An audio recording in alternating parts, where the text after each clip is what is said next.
Hi pumpkins, welcome back to my channel. It is GothicVegan05 here, back with another video. If you are new here, then I am so happy to meet you. And if you are a returning subscriber, hello, welcome back and thank you for coming back.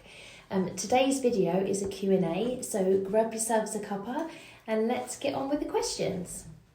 Okay, so I asked over on my Instagram at the end of last week, beginning of this week. Sorry if you keep hearing a noise, that's Boo just chucking his ball down at me. Sorry, as I was saying, I asked over on my Instagram at the end of last week, beginning of this week, if you had any questions for me, as I was going to do a Q&A, and a few of you have asked me some questions, so I'm going to get into it, and as I say, grab yourselves a cuppa and let's go. The first question I was asked was, do you not find working at a funeral as an undertaker eerie at times? You're such an attention seeker. Sorry, little monkey obviously doesn't get enough attention from me, so when I do a video he likes to do stuff so that all the attention is on him. So say hello. One of the questions actually was, how old is Boo? And he's 5 and I have had him since he was a little 7-week-old pup. Right, go on, go play. Sorry. So let me just start that first question again. Do you not find working as an undertaker eerie at times? I have never felt uncomfortable at work.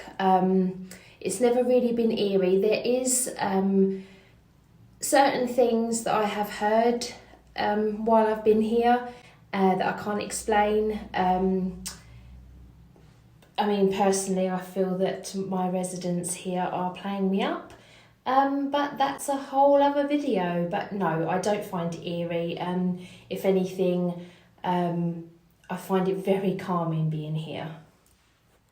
There is always certain sounds, certain noises that I hear, and we do have a flat above us, but sometimes you just know that it isn't from the upstairs, and Boo seems to play with someone in the reception area.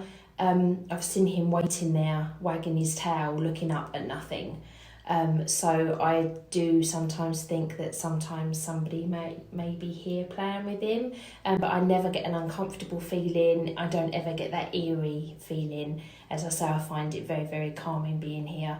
And yeah, I don't get answered back and they all listen to me. And but yeah, I do feel like sometimes they're up to no good.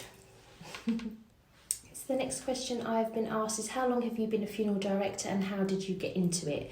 I have been a funeral arranger for 8 years.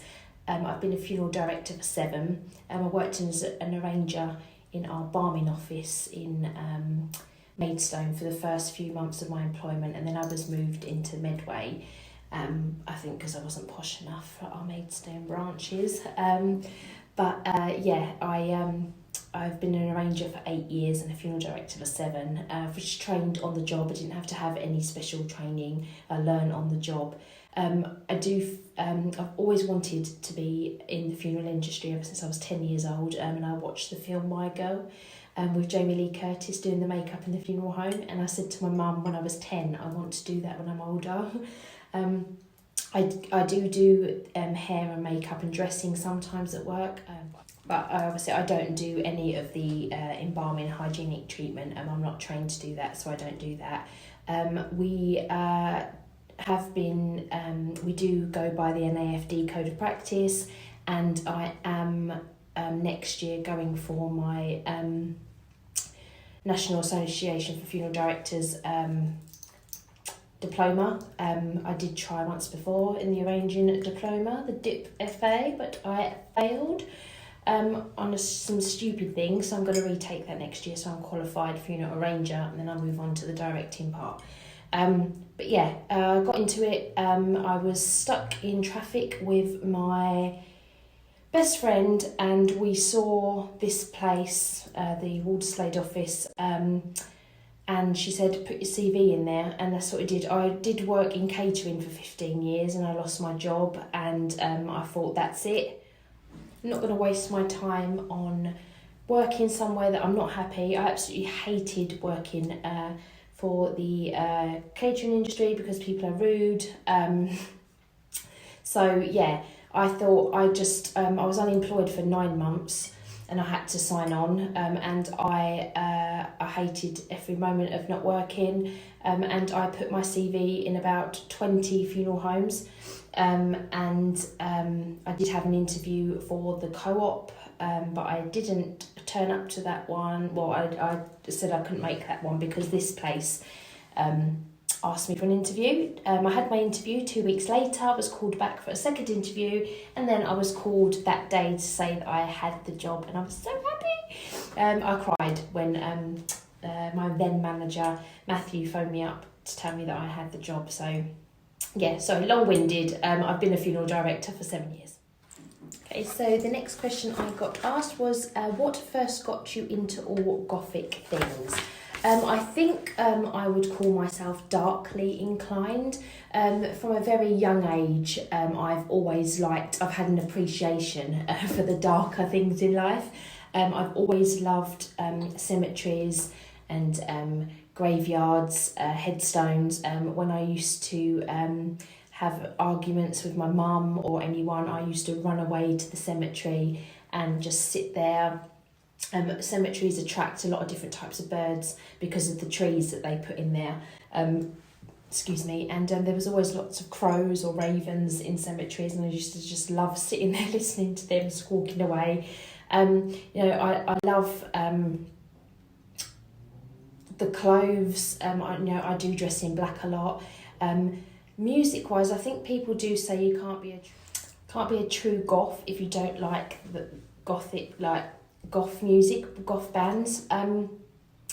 My music taste varies. I really love System of a Down, but then I like Britney. I like Lady Gaga. My music taste isn't typically goth. So some people say you can't be a true goth. I mean, I used to wear really white face, big black eyeliner, black lips, or then I used to wear coffee shimmer lipstick by Rimmel, which is really dark brown. I'm not like a traditionally goth now. I would call myself darkly inclined now. But yeah, I just think to answer the question, it's always been with me since a very young age. I've had an appreciation for Gothic buildings and cemeteries, the colour black. I like dry flowers that look dead. And I'm a funeral director, so I do, yes, sometimes traditionally goths are known as to be sad and depressed. I do suffer with depression, I'm not ashamed to admit that, but I think that the term is loosely used these days. But yeah, I will go back to saying I class myself as darkly inclined, and that's the answer to my question. Similar kind of question, but the next one is, where did your love of all things autumn and Halloween begin? I think autumn has, from a very young age, been my favourite season because of the sound of the leaves under your feet when you used to run as a child, that crunching, from just seeing the world as this beautiful array of colours. I just love the oranges, the reds, the yellows, just the smell of autumn and the fashion of autumn.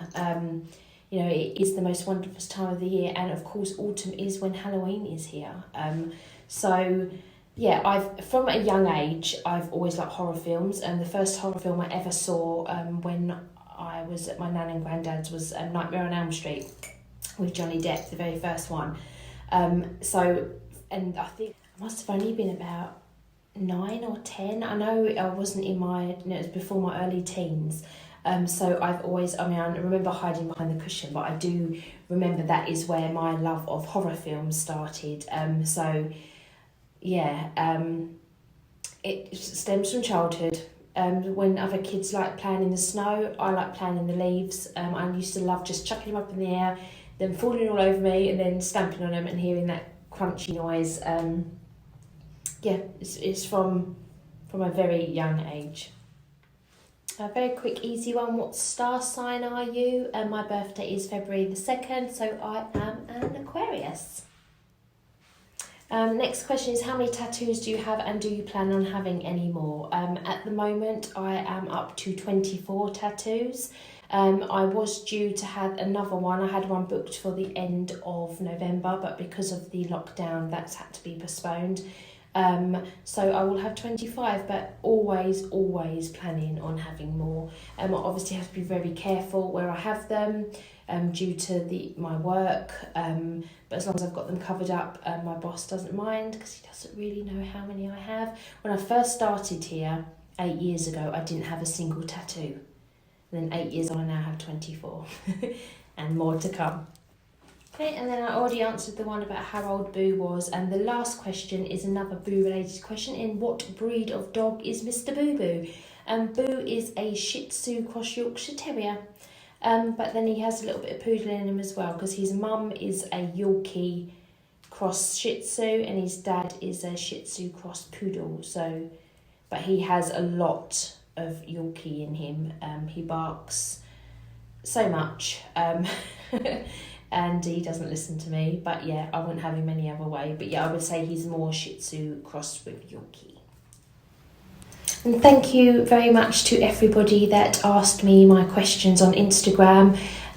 You've made this video possible, because if nobody asked me anything, I wouldn't have been able to do it. So yes, thank you.